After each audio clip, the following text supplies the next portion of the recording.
YCP daily updates, YCP ఎమ్మెల్యేలు, ఎమ్మెల్సీలు, ముఖ్య నాయకుల ప్రెస్ మీట్లు అందిస్తున్న YSR Congress party social media channel కి స్వాగతం. వికలాంగులు పింఛను మేరే కుటుంబాలు ఆధారపడి ఉంటే ఈ రోజు కూటమి ప్రభుత్వం తీసుకున్న నిర్ణయం ప్రకారంగా అరుగులు వికలాంగుల పింఛను కూడా తొలగించడం జరిగింది. ఇప్పటికైనా ఈ రాష్ట్రంలో లక్షలాది మంది వికలాంగుల పింఛను తొలగించే పింఛనును వెంటనే ఈ కూటమి ప్రభుత్వం వెనక్కి తీసుకొని అవి రద్దు చేసి రేపు వచ్చే నెల 1వ తారీఖులో వికలాంగుల పింఛను కల్పించాలని చెప్పి మేము డిమాండ్ చేస్తున్నాం. బాపట్ల జిల్లాలో 3,829 పింఛన్లను వాటి చట్టం ద్వారా వికలాంగులకు గతంలో వచ్చే వికలాంగులకు నోటీస్ ఇచ్చి ఈరోజు మీకు వచ్చే నెల నుంచి పింఛన్ రాదని చెప్పి నోటీస్ ఇవ్వడం జరిగింది.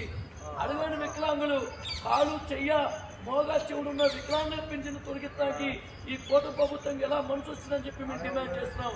ఇప్పటికైనా ఈ కూటమి ప్రభుత్వము వికలాంగుల పింఛన్ విషయంలో వెనక్కి తీసుకోకపోతే తప్పకుండా రాష్ట్రంలో ఉన్న వికలాంగులను కూడా ఈ రూపంగా నిరసన తెలుపుతామని చెప్పి తెలియజేస్తున్నాను.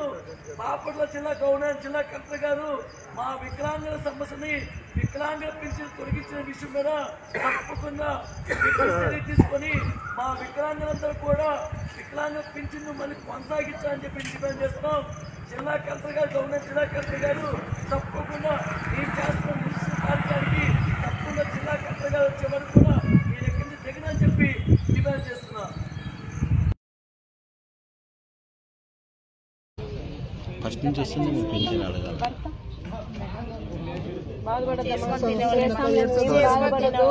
వచ్చేలా కింద చాలా మందికి రాలేదు, ఇంకా చాలా మందికి పెన్షన్ రాలేదు. మాకు ఇళ్ళగా లేవు, బాడీ ఇంట్లోనే ఉండేది, మేము బాడీలే కట్టుకుంటున్నాం. బాడీ ఇంట్లోనే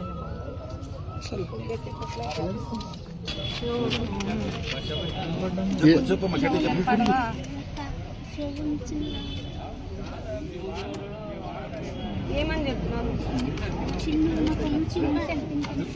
పింఛనే రాదని చెప్పలేరు ఉండలేదు, పడిపోయింది. వాళ్ళు ఎవరు చెప్తున్నారో తెలియదు. వస్తుంది, టెన్షన్ పడద్దు, మాట్లాడి వచ్చేటట్ల ప్రయత్నం చేద్దాం. టెన్షన్ పడద్దు, వస్తుంది.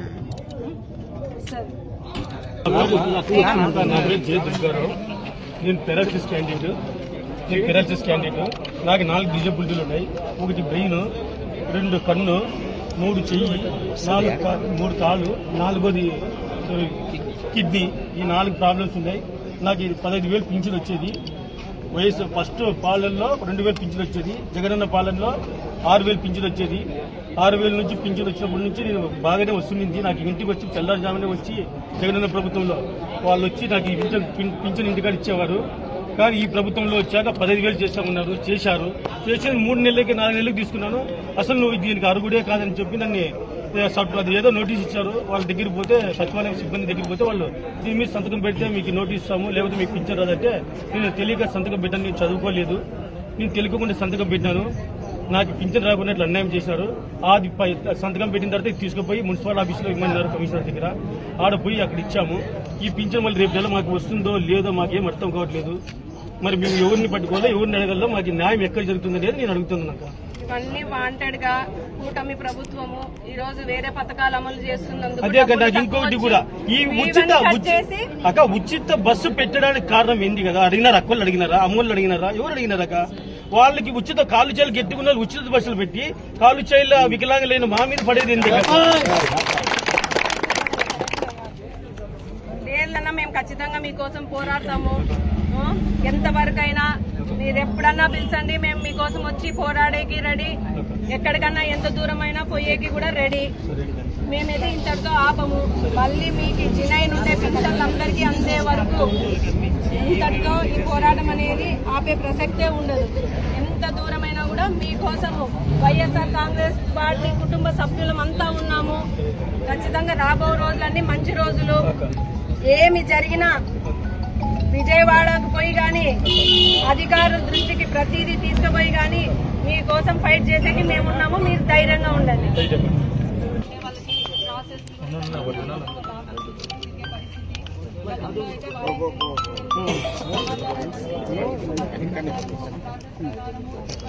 లేకుండా వాళ్ళకి కూటమి ప్రభుత్వంలో మరి వాళ్ళు ఆలోచన చేసి ఖచ్చితంగా వారి ఫీల్డ్ ఆఫీసుల చుట్టూ తిరిగేది కాకుండా మరి వారే చొరవ తీసుకొని సచివాలయం సిబ్బందిని పంపించి సపరేట్ టీములు పెట్టి వాళ్ళకి ఎలాగైనా కూడా ఇప్పుడు ఏవైతే పింఛన్లు పోయాయో జినైన్ పింఛన్లు పోయినాయి, దాంట్లో ఏవి అన్యాయంగా ఏవో ఎక్కించుకొని చేసుకొని పింఛన్లు కాదు, నిజంగా వాళ్ళు అర్హులైన వాళ్ళకే పింఛన్లన్నీ వస్తుండేవి. మరి దీన్ని సీరియస్ గా పైన వాళ్ళ దృష్టికి మీరు ఖచ్చితంగా తీసుకొని పోయి వాళ్ళకి న్యాయం చేయాలని చెప్పేసి మా వైఎస్ఆర్ కాంగ్రెస్ పార్టీ కుటుంబ సభ్యులందరి తరఫున మిమ్మల్ని అదేవిధంగా మన మంది వచ్చి మాకు చెప్తున్నారు దీనికి సంబంధించి మేము చెప్పినట్టు గవర్నమెంట్కి ఇమీడియట్గా మేము అదేవిధంగా రిజాల్వ్ అవుతాయి.